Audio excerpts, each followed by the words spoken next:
Ito guys, hindi na malis sa akin. Oh. Yan.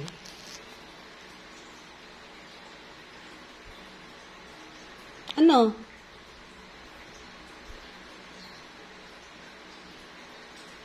Alam ko yung gusto mo.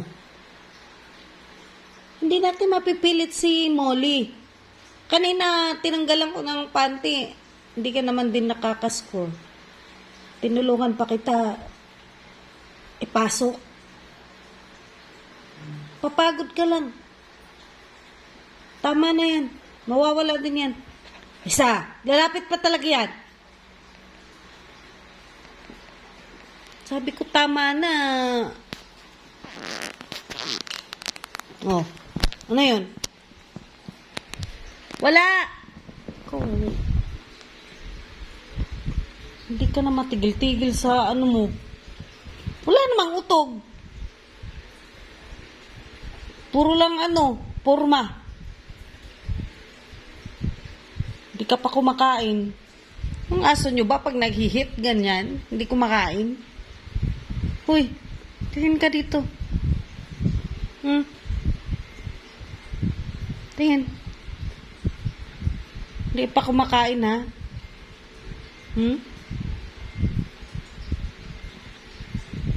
Hindi ka pa kumakain. Huwag malikot, huwag malikot. Kunin ni mama yung madumi.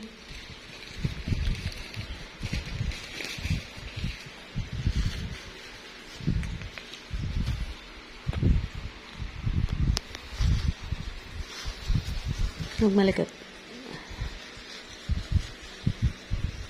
Sabi huwag malikot eh. Ano? Tumingin.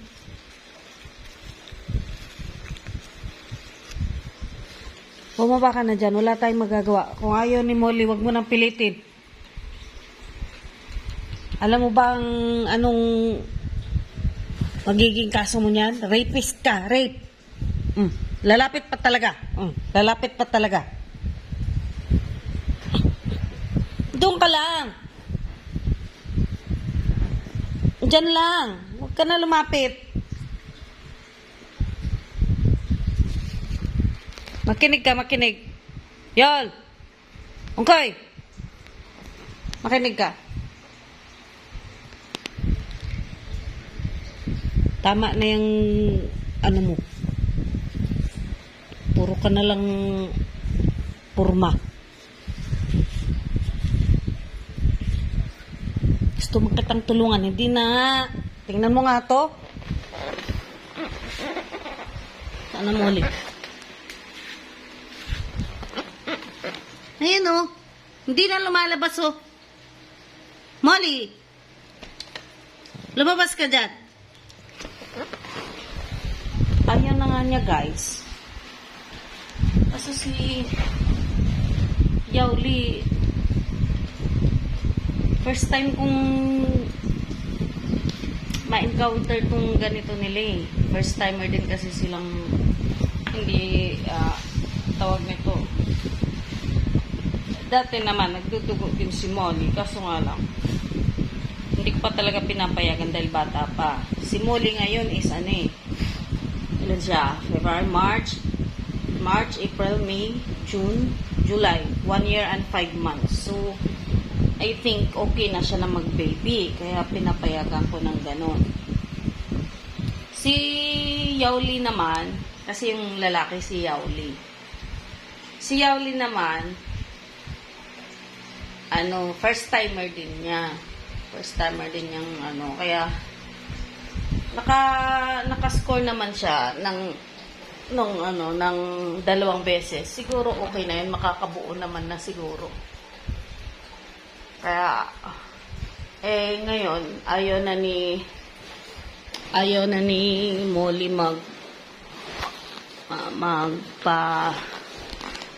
alam mo yun, yung ganon.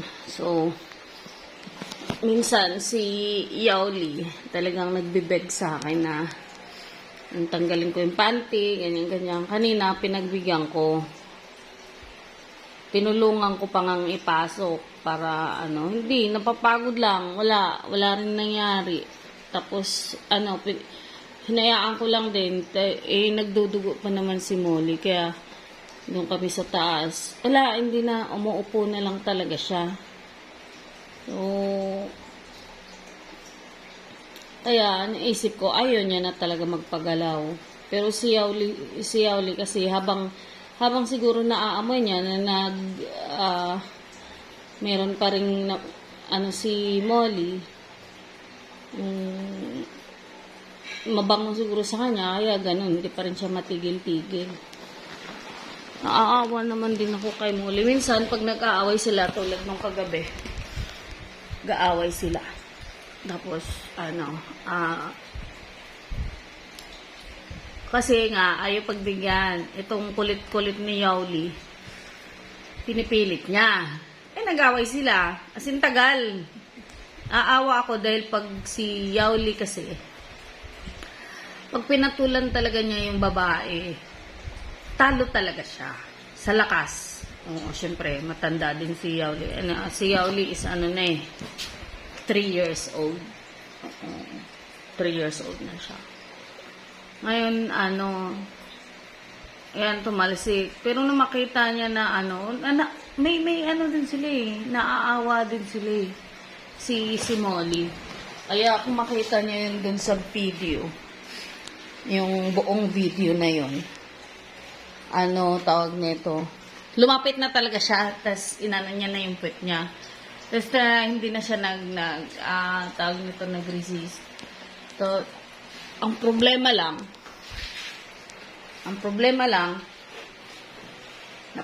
napapagod na lang to si lalaki kasi kahit anong kadyot niya, lumabas na. Hindi pa rin napasok-pasok.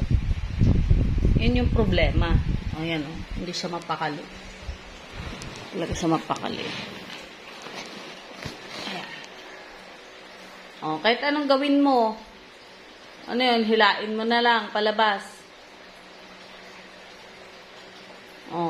Minom ka mo ng tubig. Ayun, nauhaw. Yun na nga. Kaya, kahit maaawa ako, hindi ko na talaga siya pinagbigyan. Kasi kung ayaw naman ng babae, wala talaga magawa. Nai-stress lang din ako Kasi ang ingay-ingay. Paglalapit yung si Yauli, sisimutin yung pet. Gagalit yung babae.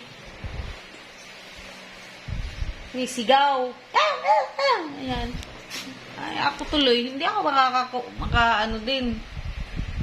Parang super attached din ako dito sa mga to. Hindi naman talaga ako, pet lover. Yan lang. Sorry nga, pero kasi kaya ako nagkaroon ng ganito dahil ang tagal nga na hiniling ng asawa ko na magkaroon. Ayoko kasi dahil high maintenance tong mga to gastos. Hindi lang sa balahibo. Kailangan mong paliguan. Kailangan mong i-maintain yung hygiene nila. Yung balahibo, kailangan mag-groom. Tapos, ito lang sana siya. Isa lang sana yan. Ang problema naman, pag nag-hit naman siya, nakakaawa. Kasi, iyak na iyak dito sa loob. Gusto lumabas. Tapos, bigla na lang, pag lalabas ka, sasabayan ka niya. Tapos, pupunta dun sa kapitbahay. Ang lalaki ng mga aso dun. May breed naman, pero hindi Shih Tzu. So, sa awa ko, kaya naisipan kong kuhanan ng babae. At ang isa pang dahilan, kaya ako kumuha ng babae, dahil wala din siyang kalaro. So, pag nagigising siya, kami yung ginagawa niyang playmate. So, diba, alam mo yung mga kalmot, hindi naman sinasadya, minsan nakakalmot ka, harut-harutan. So, natatakot ako sa ganun. So, kaya naisipan kong bumili ng babae para din, kasi ang sabi nga daw, maiksilan daw yung buhay ng Shih Tzu pag hindi daw ano yun, yung kumbaga na nagkakaroon ng ano ba yung tawag nito hindi ko kasi ma-mention kasi masyadong bastos o malas. So pag walang nangyayari sa kanila, tsaka kaya kumuha ako and then sabi naman ng kapatid ko din, siya talaga yung mahilig sa mga aso. Patunayan sa kaya ilang ilan ng aso, pumili pa siya ng sasakyan para lang sa mga aso kasi hindi na magkasya dun sa motor niya. Dala niya kasi yan, trabaho, bahay, pag-uwi, ulan, init, mga ganun. So ito yung kinuha ko sa kanya. Yan. Ngayon, ang balak ko naman to, hindi naman ayokong magpadami din. So pag halibang nanganak na si Molly, i-dispose ko din kasi ang intention ko lang talaga is magkaroon ng playmate si Yaoli, tsaka ma-release niya yung niya pag nag-in-hit siya yun. So yun yung mga dahilan ko. Pero hindi ko naman akalain kasi pag may alaga ka palang mga ganito, yun yung parang baby mo na din sila. Kaya ang tawag ko sa kanila, anak. Minsan, dati nung wala pa akong ganito, nauulihan ako dun sa mga farm mom Pero ngayon, naiintindihan ko na sila Lalo na pag umaalis ka. Oo. Parang din silang mga tunay na baby na iniisip mo kung ano na nangyayari, kahit pa may tao dito, ganyan. Hindi rin ako mapakalit pag nasa labas. Yun na nga. So, kinukwento ko lang kasi alam mo yun, yung kumbaga hindi ko pa alam kung ano talaga yung dapat gawin sa isang for parent para tulad nung sa kapitbahay namin, umabot sila ng 15 years, ganyan. Umabot sila ng 15 years, talagang tinodo nung Shih Tzu na talaga yan, pagod na siya. Ayun, so yun na nga.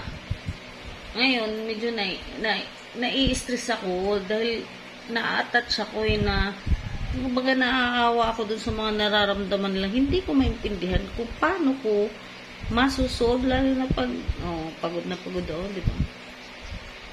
Paano ko matutulungan yung nararamdaman nila? Ito, 2 araw na hindi masyado kumakain. Kaya sinusubukan ko na lang ng solid food ng ayaw nang kumain kahit lagyan ng pero umiinom naman siya ng tubig. Ayun na nga. So, yun lang yung kwento ko mga ka-farm mom. So, abangan nyo na lang. Kung mabubuntis man si Molly, ang tanong ko kung halimbawa, 2 beses lang siya nagalaw ni Yaoli, mabubuntis na ba agad? And pangalawa, ilang buwan mula sa paggalaw ni Yaoli, ilang buwan bago manganak. Kasi ang gusto kong paghandaan yung pag-anak ni Molly. Kasi syempre, 'di ba? Hindi ko alam kung ano yung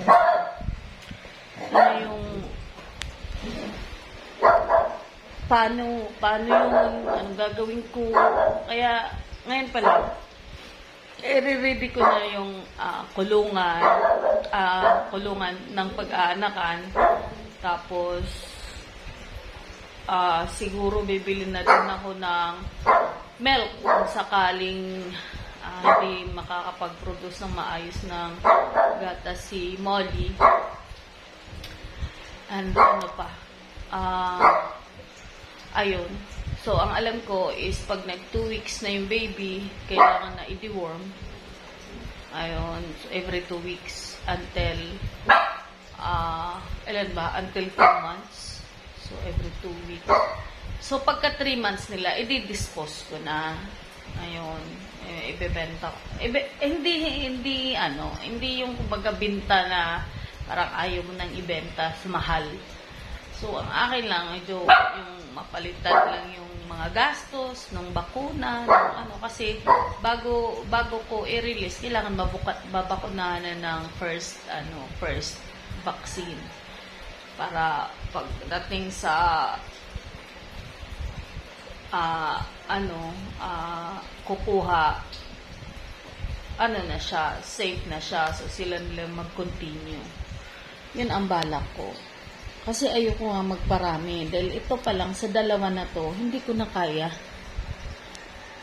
Maisipin nyo ha, ako, hindi talaga ako matyaga. Pero pagdating nito sa kanila, napipilitan ako. Kaya, parang, minsan naman, nawawala yung stress ko pag nakikita ko sila. Pero, alam mo yun, pag umuulan, o sobrang init, doon ako nai-stress dahil kailangan ko talagang ilabas si Yauli dahil si Yauli talaga hindi siya dudumi, iihi dito sa loob. Pipigilan niya ng pipigilan. Tapos, pag halimbawa ihi na siya, talagang hindi niya ako titigilang kalmutin. Kaya, nai-schedule ko sila na every morning after waking up, ilalabas na agad. Ngayon, nag-iihi na sila, tsaka nag-jibs. Tapos, sa afternoon naman, ganun din. It's either iib sila o iihi o jibs. And then, mga bandang 3 o'clock, bibigyan ko na sila ng treats. Isang beses lang sa isang araw. Pero sa umaga, halimbawa, di ba nilabas ko na sila. Paglabas nila, pagbalik, kain na yan. Alam na nila, kain na yan. So, bandang mga 9 or 10, bibigyan ko na sila ng vitamins, yung 16-in-1. Ang ganda nga ng 16-in-1, alam mo mga pharma, ang ganda nun kasi, napansin ko na bihira mag-shred yung balahibo ni Yauli. Si Molly naman, hindi naman nagsishred. Pero, ang napansin ko kay Molly is, nagsha-shiny, tsaka yung kumbaga buo, yun, yung parang kumbaga buo yung balahibo niya, hindi siya yung kapal lang dito, kapal doon, so pantay siya. And then ayun, so yun na nga, nilalabas ko sila morning, afternoon, and treats sa 3 p.m.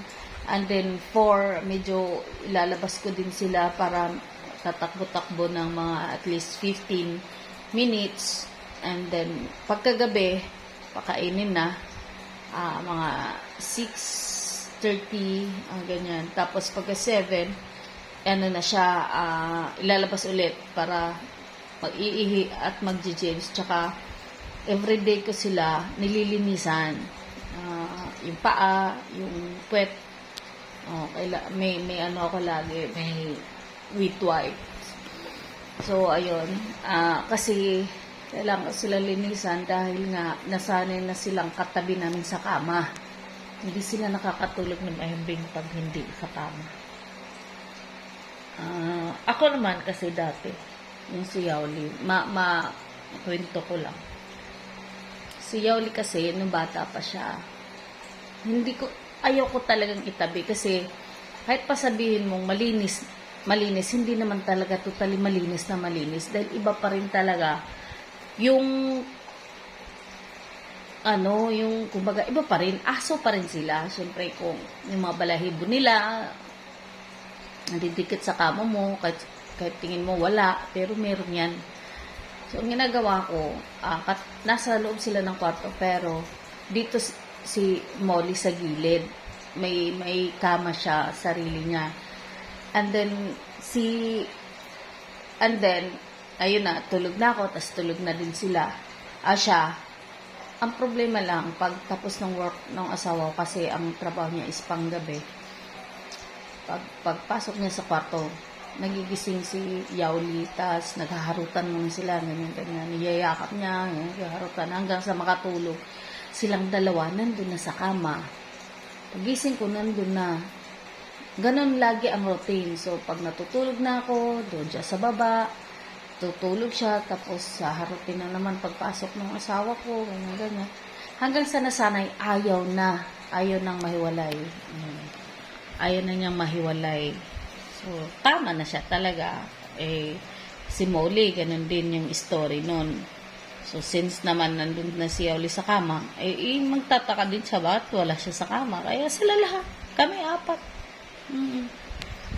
Kaya, hindi naman sa maarte, pero malinis naman ako pagdating sa kwarto. Siyempre, everyday nililinisan, ganyan. Pero, hindi pa rin natin maiwasang mag-isip na may mga ano pa rin hindi natin nakikita. Siyempre, 'di ba?